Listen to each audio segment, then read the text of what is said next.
Hey guys, Hi-Fri here, and today we are going to take a look at the P50 by EPZ. I picked these up a few days ago and they just landed on my desk today, so we are going to take a look at them, and yeah, it's going to be a fun experience. We're just gonna do an unboxing and I'll give some brief impressions, just something super quick for you guys. But before I get started, I just want to show you that I got a new camera. This is the Lumix DMC LX7. This is a camera from 2012, and we're gonna use it to make some YouTube videos with. So, oh yeah, it's having trouble coming out this time. But anyway, it works. It works good. It just has, sometimes the camera has trouble popping out. It just depends on, yeah, see, it just depends on how it's angled. But yeah, it's a nice camera. It's got a, for any of you camera nerds out there, it's got a, I'm gonna go back in. Weird. Um, it's got a f1.4 lens for those nice blurry backgrounds. And I'm sick of these little webcams. They only go so far. I'm using my cell phone for what you're seeing right here, but it's streaming to my PC, so there's like a delay, and sometimes it drops out. So I want something a little bit better, and this is going to do that. Don't be surprised if I start buying more cameras, just because I want to get a nice little setup. And then I also got a soft light on me now, so I'm gonna kind of switch things up a little bit, work on the lighting and whatnot. So, but anyway, P50. These are by EPZ. They're about $183 before tax. Free shipping on Aliexpress. That's the only place I've seen to get them. I'm sure you could probably get them somewhere else. Let's see, what do we got here? So here is a little graph representation on the back here. It comes with a 4.4 and 3.5 millimeter interchangeable cable. And as far as the specifications go, it is, well, it says right there on the top. So it has one dynamic driver, two balanced armatures, and two planar. And yeah, they're super fancy, man. I'll tell you what, for this box has got me all messed up. For 180 bucks, these things are awesome. Like, they are awesome. I can just tell you right off the bat. The KZ PRX review will be coming soon, so just keep that in the back of your head. That IM is something special for the price. I think on AliExpress right now they're like 26 bucks before tax and everything. So with tax it comes to like 30 bucks. The sale might be over, but I mean, you can check. I'll put a link in the description. But those things rock for the price. They are awesome. So anyway, but yeah, we'll get into the P50 here. So let's just take this little sleeve off real quick. But yeah, so these are about 180 bucks. 5 driver design. You have two. So the dynamic driver, I believe, is a 10 millimeter. I could be wrong, but from what I know, I believe it's 10 millimeter. The mid balanced armatures are two 32873, I believe, I think is what they said, or 32257. I'm sorry, I believe it's two 32257s, and those are kind of hard to explain. They're a smaller balanced armature, but they're really good. Same thing as the 32873. It's it's like a micro balanced armature. It's like almost tweeter size, but just a little bit bigger, and they're used in a bunch of stuff. But because of their size, they have a very clear and accurate mid-range. A little on the thin side.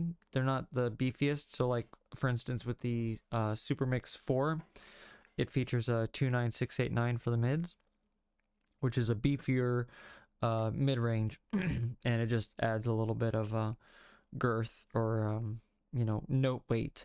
The 32873s and the 32257s tend to be a little too, not too fast, but they're fast, so they lack a little bit of note weight. So just keep that in mind. And then it has, they claim it's a second generation, which it could be, but it features two microplanars, and the two microplanars are supposed to be second gen. So anyway, keep that in mind. So 5 driver design, 180 bucks.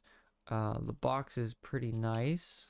It's got this nice finish on there. It's like a carbon fiber kind of woven embossing. So, and then so you open them up, you get this paper. Now I don't know what they're going at with this symbol here. They have this like symbol on the paper, so this is their like design now, and then a image of the back plate. So, oh, and another thing real quick. So I will look into this. I know a lot of reviewers have already claimed this. I'll kind of get into how IM venting works. I don't believe there is truly a open back IM or like a rear vented IM. I don't believe that they exist. They can to some extent, but it's not really true. Just based on the way that they're tuned, it's just not. There's a certain driver that you can use. Oh, see, we're glitching out there. There's a certain type of driver that you can use that that will indeed be kind of considered an open back design. But most like balanced armatures aren't really vented. The 32257 can have a rear vent. It doesn't really vent much at all, like out the rear. They have these like rubber dampeners on the back of them. Anyway, there's not a lot of air escaping. It's not like a pair of headphones, like I have a pair of Hi-Fi Man planar headphones there. It's not that kind of thing. The back of a dynamic driver, I can actually show you guys right here. I'll just pull up the microscope real quick. So most dynamic drivers typically have this single little hole in the back. All right, and this is what vents out the pressure. So any kind of noise you're hearing most likely is coming from this. There are other dynamic driver types, and that's not one of them. I don't have one here to show you guys, but there's another type that has the ability to vent a little more sound, but anyway, in my opinion, there are no true like open back IMs. You can get it to the point where they could technically be considered open back, but that's like it's, I don't know, still not like true open back in my opinion. It's just different types of venting. So because if you were to make a IM open back, the tuning would just be like crazy wonky. You have to have some kind of like back pressure on the drivers to achieve a certain type of tuning. So anyway, so we open up the box here, and it's kind of hard to read this print. What does it say? Not being a transmitter of music more of an artist in life, add unique rhythm to every moment of your life. So, okay, whatever. Some flowery product language that you see in a lot of Chinese products. Anywho, we have a kind of a leatherish case here. Feels good. It's a nice feeling case. Puck style, same case that you'd find in like I think one of the first IMs I got it in was like the Olina had a case like this. And anyway, a bunch of IMs use it. Feels good, feels decent, nothing special. It's and it gives you that beautiful squeaky sound when you open them up. But it's a nice case, and it'll protect your IMs. It's not anything pocketable, obviously. You know, it's a little puck style, but if you like a kind of a showpiece, you know, like almost like you know, if you have like a cabinet that you keep like all your jewelry on, watches, you know, it's almost like a watch case. So it looks nice, it's pleasing to the eye, and you can put a whole bunch of them, you know, on top of a shelf if you want. So here's the cable. Now the cable is it's kind of a love-hate thing with this cable I got going on, and we'll kind of get into that. So let me see if I can dial this light down a little bit. Kind of. So it's a silver cable. It's a nice quality cable. It uses a nice quality conductor here. Let's actually get it under the microscope here. So it's a nice quality conductor. It's very tightly braided inside, that is, not the actual like outside braids, the shielding, but the inside, the conductor braids are super tight. So yeah, so it's a nice quality cable. It has this super awesome connector on the end here. Currently I have the 4.4 plug on the end, and it comes with a where did I put it? I don't see where I put it. Oh, here it is, right here. So it comes with a 3.5 single-ended, and then it comes with the 4.4 balanced. I really wish it came with a 2.5, but I mean, if you're using like a professional DAP or like I'm using right now, I got it actually inside my sweater. The my Bluetooth TK2, or what is it? TK2? I don't remember. I'm sorry, guys. It's been forever since I used this. But yeah, it's the I think TK2 is the name.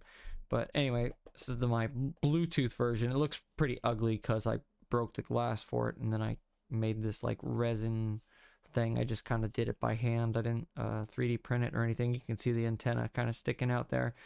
So anyway, so this is my Bluetooth, and it should connect here in a second. I don't know, I might not connect to my phone because I'm not playing any audio out of it right now.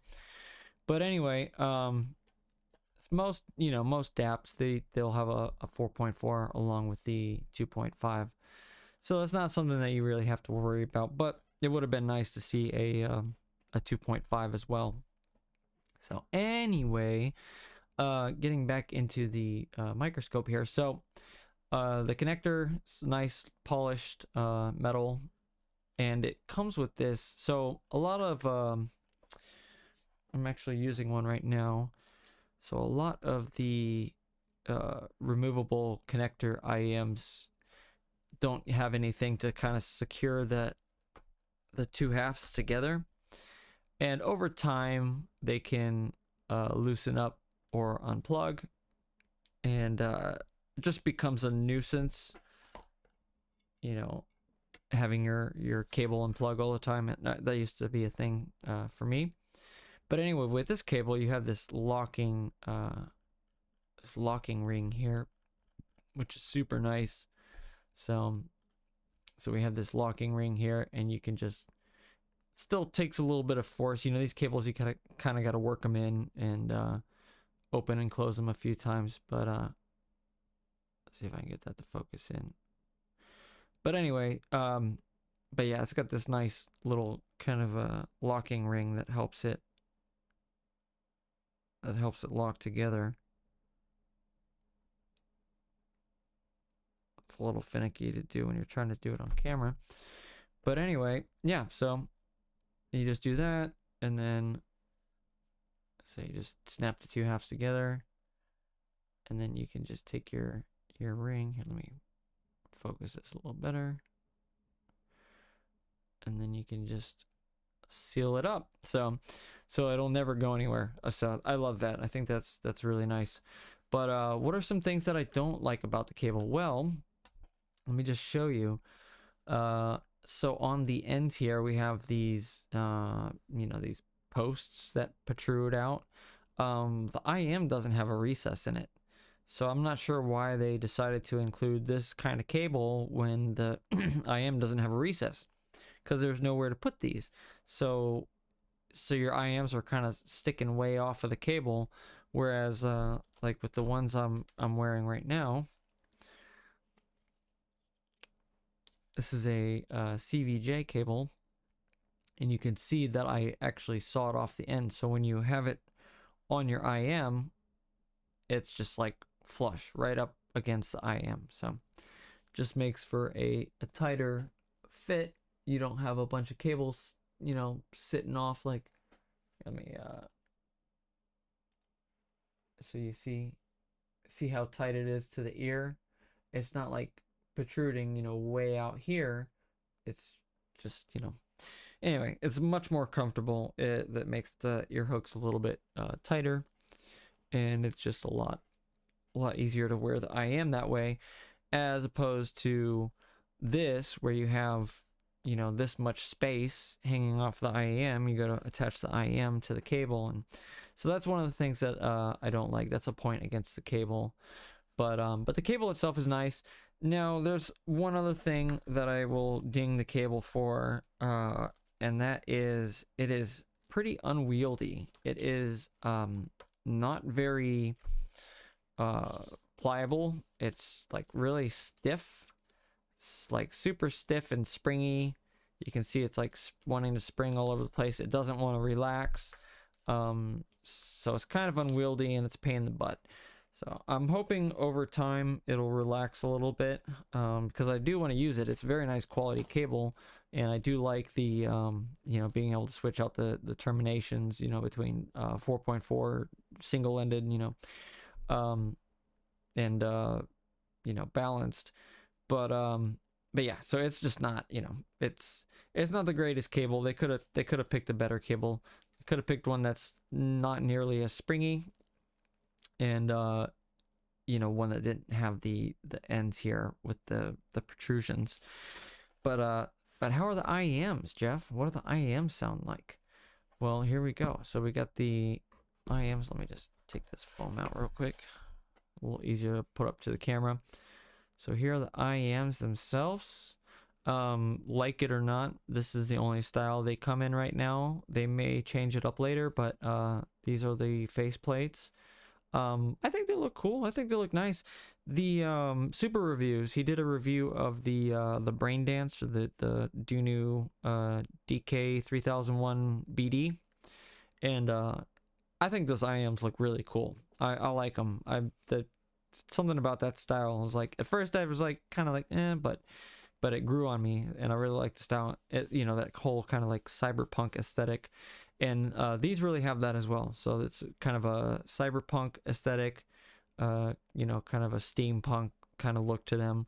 You know, it's almost like a toxic waste symbol if you think about it. You know, with the three sides, you got a little ring in the middle there, and then whatever this, you know, little fingerprint kind of thing is. I mean, they're kind of funky looking. It's not the greatest looking IEM, but it's not bad. I think they look fine. So, and I personally enjoy the look of them. Build quality. What's the build quality like? Well, let me just go under the microscope again. So, other than the face plates themselves, the rest of the IM is all resin. So it's a full resin build. Same quality as a lot of the other IMs you see. Excuse me 1 second. Oh yeah, I found my pause feature again. Stupid OBS updated and changed my resolution settings. Anyway, but yeah, so the faceplate is the only thing that is made out of metal other than the nozzle. The rest of the body is just a full resin build.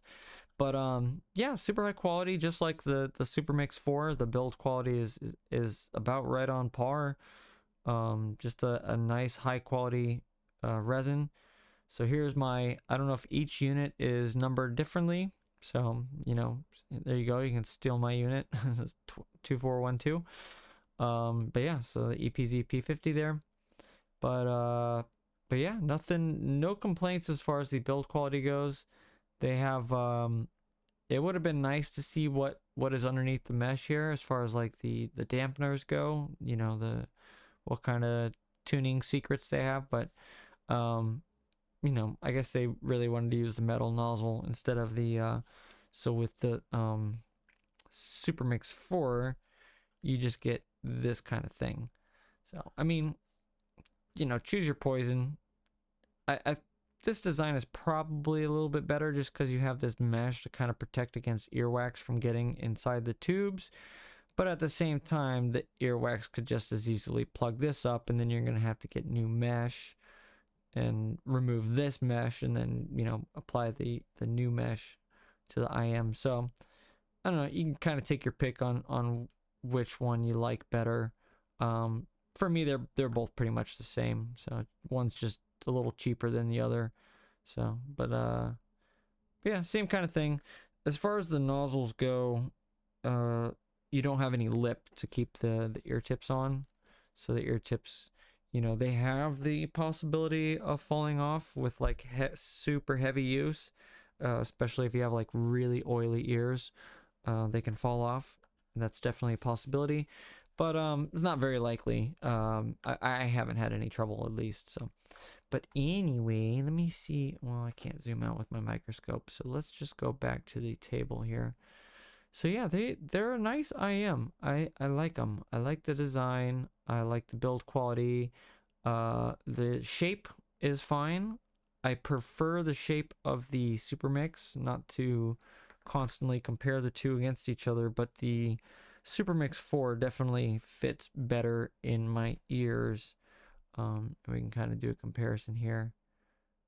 So the Super Mix definitely a little bit wider, a little bit less of a fin at the top, a little bit more angle on the nozzle there. Let me just pull this ear tip off. So definitely a little bit more of an angle on the nozzle. But yeah, nothing wrong. I mean, this is a super standard design. This design has been around forever. I've had many IMs that have all used this design. In fact, I have 2 boxes there behind me of the what is it called? The Mofasist. What is it? EST5 or whatever the hell it's called. But yeah, the Mofasist, they were like the exact same build quality as these. Same ear shape. This is a very generic ear shape. So, but anyway, all right. So, what do we get? Let's just recap real quick. So we have our. Let me just. Oh yeah, and ear tips. Let's check out ear tips real quick. I always forget to look over the ear tips. So, open our accessory box here real quick. Oh, we get a cleaning cloth too. I didn't see that the first time. So we get a little QC pass sticker. You never know with those. It could be bogus. It could be legit. We have a little fitment guide, graph, how to wrap your cables, and probably another language. But yeah, so we have a little manual there. And then we have a EPZ branded cleaning cloth. That's a nice addition. I don't know if anybody uses cleaning cloths. I always use like a paper towel and some alcohol. But you know, it's a nice addition. You can toss the cleaning cloth inside your case here. Oh, also, pro tip. This is okay, guys. This is a really pro tip right here. Okay, so listen to this and listen good. Okay. I want to teach you some knowledge.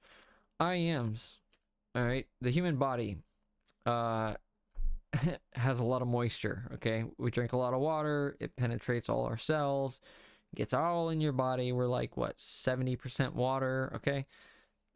A lot of that water's got to go somewhere, so it comes out of your body.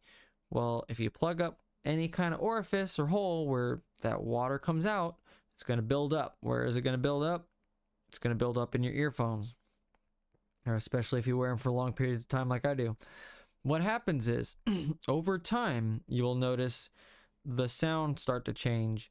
The fitment will become more finicky. You'll have to adjust it more, and you'll kind of be fiddling with your IMs more. That's probably a good time for you to remove those IMs, put them to the side, and grab a different pair. Because what happens is they become clogged with moisture. The moisture changes the tuning, kind of makes them sound a little stuffier as far as the imaging goes. The imaging gets kind of stuffy. It's kind of hard to explain. I've had it. I mean, I wear IMs all day, every day. But yeah, it just becomes an issue. And there's a likely chance that you can damage your IMs. A lot of people, well, not a lot of people, but some people, smart people, they buy like IM dryers and whatnot.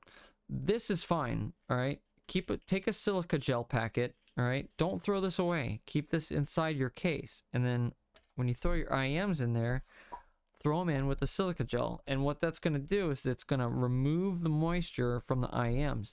So when you go to use these the next day, they're going to be refreshed and ready to go. If you don't use the silica gel, the moisture is going to take longer to evaporate out of the IMs. I've had IMs that were clogged with moisture that took like 2 days to dry out, because you got the mesh in there. So you need something, a dry environment, to really pull that moisture out. So you know, keep your silica gel packet in there. Throw a couple more in there. If it's an IM that you use a lot, or an IM that you really enjoy, that you want to get more use out of, and you want to have less downtime in between listening sessions, throw a couple more silica gel packets in there. That's the cheapest way to have an ear dryer, and it'll keep your IMs dry. It'll allow them to last longer. It'll cut down on how fast they corrode, because you know, you'll start seeing like corrosion and stuff on the metal. Anyway, it's a good practice. It's something that I like to preach. I haven't really necessarily followed it, but yeah, it's just something good to do. So if you notice, you know, you've worn them for a long period of time, and you start noticing that the sound is kind of changing, and it's kind of getting like, you know, head spacey or whatever. The imaging's not as wide as it used to be, and you're kind of having to fiddle with them to like achieve the same balance and tuning. Like one ear is a little bit different than the other, and you're like fiddling with them more and more. Take a second, pull them out, go use a different pair, plop them, you know, inside your case with some silica gel, or go buy an IM dryer and dry them out. And I promise, once they're dry and you use them again, they'll be just like new, and you won't have any of those issues, like, you know, fiddling with the fit and stuff to try to get a certain sound. But yeah, so anyway, so that's that. And then let's just get into these tips real quick, and then I will show a graph, talk a little bit about the sound, and we'll get out of here. All right, so let's just looks nice. That's a high quality mesh too. That's a nice looking mesh. I've seen some mesh that just look like crap, but those actually look pretty nice. So here's our one set ear tips, super standard, you know, like a KB07 or whatever I've called them. These don't feel as thick. They feel a little bit thinner, but I could be wrong. So those might be your base tips. Let's see. Let's go look at the other pair now, and we'll compare the two, because we have two sets, but I don't know which ones are which. All right, so I'm just gonna focus down on them.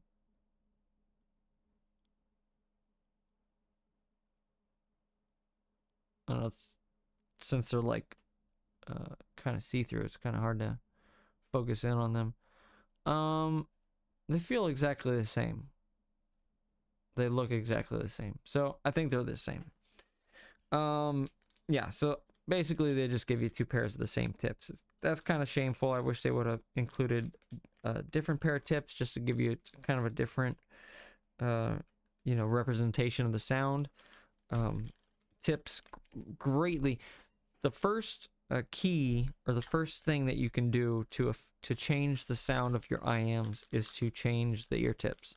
Ear tips have a huge effect on sound, way bigger than anything else. So just keep that in mind. You know, if you have an IM and you don't like the way it sounds, a couple ear tips that I have that have dramatically changed the sound are like inverted star lines. These you see these like silicone, medical, you know, clear silicone tips. Those have changed the sound a lot. A lot of people use the Korea, I don't know, it's the ones with the metal inside. Those will change the sound drastically. The Moondrop, what are they called? Oh shoot, I wish I had them here. But the Moondrop tips, they're like kind of spiky on top. I don't know what they're called. Those change the frequency response like drastically. I actually stopped using those because for a while they were having a negative effect on the sound of the IMs. But you never know. There'll be like one IM, you know, out of 10 where it'll change the sound in a positive manner. You know, foam tips, all that kind of stuff. There's a million different tips out there. So try tip rolling. But yeah, it's just kind of a shame that they only included two sets of the same tip. You know, maybe, I don't know, maybe whoever boxed up my IMs just threw the wrong tips in there and they were supposed to have two different types. Who knows? But that's what I received. So anyway, last thing, so we talked about the fit a little bit. Talked about the cable, ear tips, the case, cleaning cloth, all that stuff. So let's take a look here at the graph real quick. So what you are seeing on screen is the graph of the EPZ 50. I'm not going to speak too much about the tuning of the IEMs just yet, but you can see it's kind of a balanced tuning. I mean, the bass hump is not, there's not like a heavy bass boost on there. It's about 4 dB above the mid bass. So there's a nice presence there in the sub bass, gives it kind of a lift in the sub bass, gives a little emphasis in the low end. I think all IEMs need that. Is it Harman or this or that or whatever tuning? I haven't been keeping up on that kind of stuff. I couldn't tell you what the hell it is. All I know is it's about 4 dB above the mid bass area. Nice super linear kind of upper mid bass, lower mid range kind of area here. I like to see that. That's kind of something I agree with as far as the tuning goes. This is not necessarily my personal preference, but it's definitely something I like to see. And then we have a nice slow elevation here in the Pina region in between 1 and 2K or 1 and 3K. A little high on the 3K. Not my personal preference, but still very nice looking frequency response across the board. And then you kind of have this, kind of tapering off once you get past 3K, down to 4 or 5. We got our first big dip, excuse me, around 7K, I believe it is. Then we got a peak. Peaks are a little bit shifted because I don't have it aligned for 8K. So the peaks are a little bit shifted, but the graph still represents exactly the same pretty much. But yeah, we have like our 8K peak there. It's just shifted over towards 9K. Then we got another boost here in the early treble. And yeah, it's just very nice, super nice, linear, kind of neutral. Not really neutral, but it's like I don't know, I guess just like I would kind of say it's kind of neutral, but mild V tuning. But yeah, super nice looking graph. Really like it. So you're probably wondering, well, how does it compare to the Super Mix 4? Well, let's take a look at that real quick. So here is in the aqua line is the P50, and then in the purple is the Super Mix 4. And we can see right off the bat, the Super Mix 4 has a super, okay, let me add two. These are aligned at 1 kilohertz. So you can see the intersection right there at 1K. That is how I aligned the graphs. So everything you see is based on that alignment. If I aligned it any differently, it would change the alignment. So just that's where the alignment is at 1K.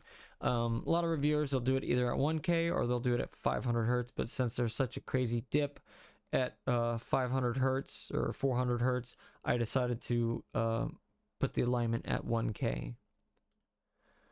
All right, so right off the bat, we see there's a big bass elevation compared to the P50. Sorry, I'm talking quiet because my bird is going off. She's like a car alarm. So anyway, the Super Mix 4 definitely has a huge emphasis on the bass here. Way, way higher than the P50. The P50's elevation is quite modest compared to the Super Mix 4. Then we also have a dip in the lower mids, or I guess the upper mid bass, lower mid kind of area. And then if we get towards the Pina gain region, we can see there's quite a bit more elevation. It's like 2 to 3 dB in certain spots. Kind of similar incline. The slope on the P50 is a little bit slower. I like to see it a little bit slower, but you can see on the Super Mix 4 it's a little bit more aggressive. And its peak is closer to I'd say probably about 2.5 compared to almost 3 on the P50. But yeah, I mean, and then we get this this kind of energy in the like the lower treble area and then the upper treble, and then it kind of dips down. It seems a little bit more balanced. I mean, there's still squigs going up and down and up and down. But overall, the P50 just has a kind of a more balanced sound signature, more classic tuning, I would say. So anyway, how does it sound? It sounds awesome. They sound excellent. They sound very good. The microplanars are definitely a huge step in the right direction. They blow the water out of cheap balanced armatures any day. They are not quite on the same level as EST. I think manufacturers are still trying to find that tuning balance with the microplanar. But they're very good. They do a very good job. They're a little more aggressive than your Sony and EST. Those are a lot more smoother. You can have a lot more emphasis in in the air region. The microplanar have no trouble at all getting to that air region, but they don't have the same texture, or at least the way that the manufacturers have been tuning them. They're not really focusing on that upper air region. I think the only one to do that so far would be the that Super Reviews was talking about, was the Dunu DK 3001 BD. But yeah, as far as the EPZ 50 goes, right off the bat, initial impressions are very good. The sound quality is excellent. The bass quality is excellent. There's no pressure buildup. How they compare to the Super Mix 4, I won't get too much into that. The Super Mix 4 is definitely a lot warmer, maybe more harmonish. Definitely the mids are a lot more forward. Treble's kind of rolled off compared to the EPZs. EPZ kind of has more cleaner, kind of more sterile or more clinical kind of sound to them. But they just, I don't know, they sound awesome. Only like observations right off the bat are that maybe the Super Mix 4 has more like 3D depth, and that has something to do with the bass, like the lower mid-range kind of region, like the way that they crossed over the dynamic driver. But I haven't listened to enough on the EPZ to tell if they're kind of lacking in that regard, or if there's more in the Super Mix. But just from my time with the Super Mix, I can tell that they definitely have a kind of a 3D-ness to them that stands out sometimes. But they also have some drawbacks, so we'll talk about that. But yeah, sound quality, I mean, for the price, these are some awesome IMs. You got $140 for the Super Mix 4, which is a great price for the Super Mix 4. Worth every penny. And same thing for the EPZs. The EPZs are like $183. I mean, less than $200. These are probably the best, by far, sub $200 IMs I've ever heard. I could be wrong. I could just, it could just be hype. But from what I can tell so far, they sound excellent. So, and like you see here, if we go back to the graphs, channel matching is super good, within a dB, which is not something you normally see in a lot of IMs. I get a ton of IMs. that have some pretty wild channel imbalances, and that's either due to the lottery, because the QC is just not very good. With a lot of Chinese companies, they just, send them out the door, But at least with the P50s, I got lucky with these because they are like almost spot on as far as the channel matching goes. So hopefully that is the same for a lot of other people. Let me know in the comments, is the P50 something that you've had any channel imbalance or any issues with so far? They haven't sold many of them. I think they probably sold less than 100 altogether, or at least on Aliexpress, on their EPZ page. I know that they're at like, I'm pretty sure I was number 75 when I bought mine on Aliexpress, but anyway, yeah, they're awesome, man. They're super nice. So, but yeah, that is the brief-ish unboxing of the EPZ P50. Hope you guys enjoyed it. I know it was a little bit rambly. All my videos are a little bit rambly, but we'll tighten them up soon. I promise. But anyway, guys, I hope you enjoyed, and I will catch you later. See ya.